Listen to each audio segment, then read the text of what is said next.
winning moment, that winning feeling. Shabaz Masoud, the new European super bantamweight champion. And in the end, the judges had it quite wide. One judge had it 5, one judge had it by 3, one judge had it by 1. Peter McGrail didn't stop to interview or have a little conversation with Jamie Ward. Obviously left the ring disappointing.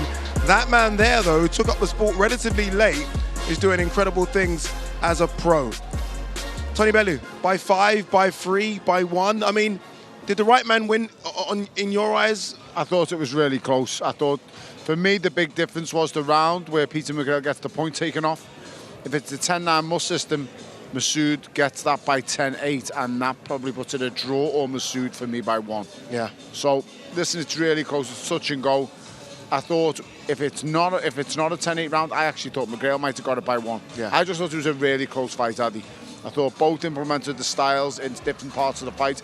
I thought the first 4 rounds was all Peter McGrail. Maybe he might have lost that fought, I'm not sure, but Masoud kind of found the range around about rounds 4 and 5, and that's when he started to implement his game plan. The counter punching was really good. He was catching McGrail on the way in every time, and he started to land them punches in that 4th and 5th round that made an impact on Peter, and Peter just, you know, he couldn't figure out what Masoud was going to do then. So, as we all predicted before, a very technical chess match, but one that Masoud's come out on top in. Yeah, McGrail started this fight really fast, as Tony said, didn't he? I mean, you could easily give him the first 4 or 5 rounds. Masoud started to get into it and started to really land those body shots, which clearly hurt McGrail, landed those headshots as well, like we're seeing now, and won definitely the next 5 rounds. I guess the question is, who won those last 2 rounds, the championship rounds? And I guess the judges thought Masoud did enough. Well, that's it, yeah. You see, it's what sort of style you prefer. Do you prefer the Peter McGrail that's aggressive and punches and bunches, or is it, you know, Masoud where you're on the outskirts and it's like sniper shots? Because obviously he was landing the more of the cracking, eye-catching shots, whereas McGrail, it's getting late now, isn't it? That's okay, McGrail, he's going at it. It's a good debut, Pat. It's a good debut. I know, yeah. I was waiting until I messed up at some point, but he's just relentless and he's fit as a fiddle. So it's what catches your eye at the end of the day. But it was a great fight and it's been a great night of boxing. Shabaz Masoud spoke to Jamie there saying, look, the weight's a bit of an issue for me. I might go up. But then when you look at this, though, if I'm him, I mean, I'm looking at Akhmadaliev, I'm looking at the Sam Goodman fight. Obviously, Inoue takes on Picasso. Marlon Tapales is looking for an opponent. There are names there that if he still can make super bantam, you don't go up now, do you, Tony? Do you know what? I think he should go up now, because when he said that on camera about me, that explains the last 2 rounds. Yeah, okay, yeah. That explains to me that the last 2 rounds kind of tells you he's dead at the weight. He hasn't got it in the tank to press the fight and really close the show. And that's what happens to fighters who are weight trained. So I think the writing's on the wall for him. Like I said, Peter McGrail invested so much into them first 4 rounds. And as I said, the timing and the distance, and it just caught up with him a little bit in the mid part of the fight. And as I said, for me, I think it was going into round 10. I had it either 5-4, and then that point deduction comes. And I don't know which way the judges are going to score. I think the judges have just gone, right, the point's off. It's a 10-8 round for Masoud. And I think that's why some of the cards are so wide. I really do. So, listen, it was a good fight. It's one I'd like to see again. Peter looks like he left the ring quickly. He's devastated, he's gutted, but this is boxing, guys. It is boxing, although the co-main event was more fighting than boxing, right? I mean, we always are looking for new stars, especially when it comes to female boxing, because arguably 2 of the best are probably on their way out in Katie Taylor and Amanda Serrano. I think we might have found another star here. I think we found a demon. I'm going to have nightmares tonight, I think. I don't want to look at the highlights anymore, to be honest with you. She's frightening me. I mean, listen. Elif Tarhan from Turkey, remember the name, because this is the girl that just stopped Beatrice Ferreira. And I genuinely think she's a problem, not just at this weight class, 135 pounds, but maybe 140, maybe even 147. She's got the frame. And you clearly see here, she froze with mean intention. Wherever she goes home to and she says, do the washing, do the iron, do the cooking, okay, no problem, dear. Would you like your back washing as well? No problem at all. So yeah, she is frightened, isn't she? I'm still having palpitations. So it's I haven't seen someone that destructive. We touched earlier on, and Wolf. I know Savannah Marshall's a huge puncher, but they're huge punches with 1 shot at a time. Every single punch this lady threw was a power shot. Yeah. She did not throw 1 jab tonight. No. I mean, she skimmed the lights above the ring a couple of times. It was just rocket after rocket after rocket. And Like, Beatrice Ferreira is a really good fighter. Like, I can't tell you guys, Beatrice Ferreira is a she's the real deal fighter. Yeah, like normally some people get kind of rushed to world titles. Yeah. That Ferreira is the real deal and the deserving. That was her fourth defence. She come in here tonight a huge favourite. Yeah. She's got the pedigree, and she could not keep it off. She was blown away, and it's not through skill, it's not through style, it's not through composure, it's through pure sheer power. All right, we'll move on from that very quickly because it is quite scary. Let's talk about another scary fight. Conor Walker, what a performance, arguably performance of the night, especially when you consider, you mentioned odds there with Beatrice Ferreira. I mean, Conor Walker must have been a massive underdog going into this one. And you just can't write him off right until the last seconds, Pat. He's always there, and in the end, I mean, a stoppage, again, like I said, very similar to Lee Wood, Michael Condon a couple of years back.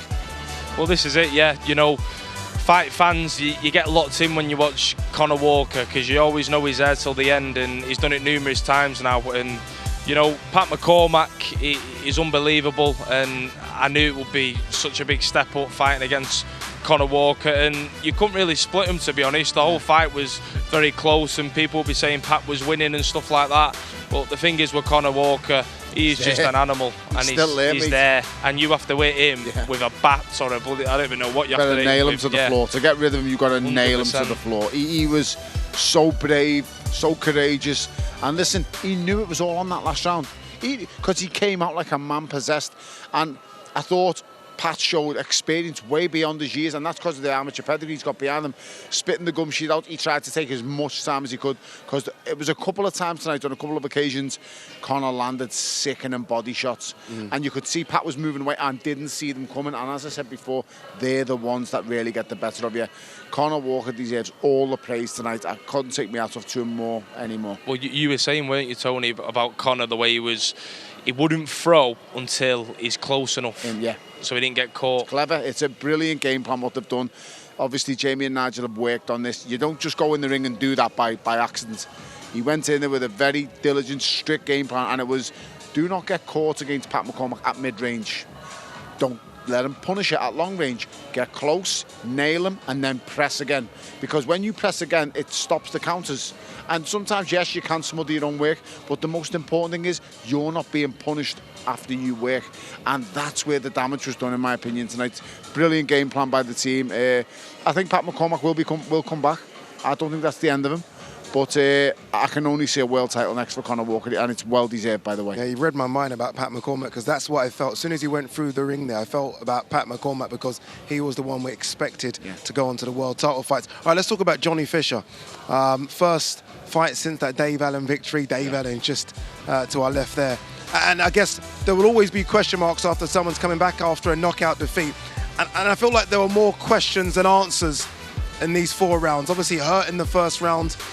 And if his opponent hadn't taken this fight on a couple of days' notice, who knows how this fight could have played out, Tony? Listen, Johnny Fisher, and he said it himself now, we're not making out Johnny Fisher's going to be a world champion. We're not making out like... What's the level then? What are we talking? Are we talking English champion, British champion? He's aiming for a British title. And at the minute, I'm not going to lie, that looks like his ceiling. Yeah. Could that improve under Tony Sims with a little bit more time and a little bit more productive fights and training camps? Possibly, yes. But tonight, he's shown he can come through a crisis. Yeah. That guy's undefeated. He gets nailed with a shot he doesn't see on the top of the head of his temple. It sends your senses everywhere. He's shaky-legged. I seen him look at Derek Chisora, who's screaming at him, just hold him. And he paid attention because literally he held on for dear life, quite literally. And at that stage, you're like, I think he's going to get knocked out again. But he doesn't. He shows he can survive a crisis, and he gets the win. Is the opponent the best in the world? No, he's not. But he's got past him. We don't know that guy's level tonight, Addy.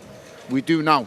He's below Johnny Fisher. Yeah, that's one thing we do know. A couple of fighters on this card are ready for world titles. Sean McComb is probably one of those. Obviously, fantastic win against McGrail, who came in and promised. He's the one that called out Sean McComb, and it was an action-packed fight. But in the end, Sean McComb showed that he was on another level. All right, let's have a look at what we got coming up for you in the next couple of weeks. Loads coming up on DAZN is the answer to that. A man that was here, I believe, ringside is George Vizioli. He takes on Haworth Wednesday, December 17th. Well, that one's from the Indigo, the O2. Then we go to Ghana. Craig Richards versus Dan Aziz, Saturday, December 20th. And then the Riyadh season WBC Boxing Grand Prix Finals, Saturday, also December 20th. Loads coming your way in the next couple of weeks on DAZN. You know what I want to campaign for? I want to campaign that we come here twice a year. I feel like once a year is just not enough when fight cards are that good. Everyone puts on a tux and a bow tie. I feel like we should become in Monaco twice a year. Beautiful place, yeah. Amazing surroundings. I'm not sure. I'm not sure on that shout. What do you mean you're not sure on that shout, Pat? The sea's very cold, I'll tell you that. I went in there. Don't jump in the sea, Pat. Yeah, the idea was you're supposed to have a cold shower and that's beautiful it. place, especially around Christmas as well, with all the Christmas trees and all the lights. It was unbelievable. Make a big deal. There you go, twice a year. Tony, thank you very much. Pat, thank you very much as well. Incredible night of boxing. Honestly, the best fight card we've seen here ever. And that's saying something because we've had some fantastic fight cards here. A couple of superstars, I think, have come to the fore. Some champions will come again, and it's good to see Johnny Fisher back with the win column as well. All right, remember, loads of fights coming your way. Diego Pacheco is in action next week. Also on the card, the likes of Sky Nicholson as well. So make sure you check your DAZN schedule, and we'll see you very, very soon. Ladies and gentlemen, welcome to the wonderful Principality of Monaco. This is the finest fight night card Monaco have put on. It is a huge away win for the public nuisance. What a fantastic fight. I thought this would be in the UK, headlining arena. The pair of them, they're putting on a wonderful dust-up for the fans. Conor Walker has done it! It's time for Conor Walker to go and get a shot at the world title. What, we're getting some entertainment tonight. He's hurt him, his legs all over the place. There is the menace of Johnny Fisher. Post him up! Look at that from the Golden Turn. Turin is the new IBF lightweight champion. What a fight this is, incredible. Can't blink for 1 second, can you? What a fight, what a card, what a night. Drama in Monaco.